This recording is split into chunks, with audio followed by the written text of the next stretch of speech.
Capsicum నీట్‌గా wash చేసి పెట్టుకోండి. ఇక నెక్స్ట్ వచ్చేసి పల్లీలు, నువ్వులు, పుట్నాలు, చెక్క, ఇలాచి ఇవన్నీ నేను ఫ్రై చేసి పెట్టుకున్నాను. అది కూడా టమాటా వేసి మిక్సీ పట్టేసాను. నెక్స్ట్ వచ్చేసి ఒక ప్యాన్ పెట్టుకొని ఆయిల్ వేసుకొని ఆనియన్, పచ్చిమిర్చి, బిర్యానీ ఆకు, కరివేపాకు, కొద్దిగా జీలకర్ర వేసి ఒకసారి కలిపేసుకోవాలి.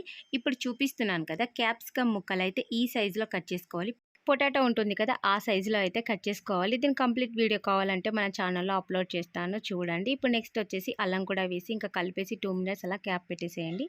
సాల్టు, కారం, పసుపు ఇవన్నీ వేసి కూడా ఒక 2 మినిట్స్ అలా క్యాప్ పెట్టేసి నెక్స్ట్ వచ్చేసి మనం ఫస్ట్ పేస్ట్ చేసి పెట్టుకున్నాం కదా ఆ పేస్ట్ అంతా దీంట్లో వేసి కలిపేసి ఒక 5 మినిట్స్ బాగా మగ్గనివ్వాలి దీన్ని.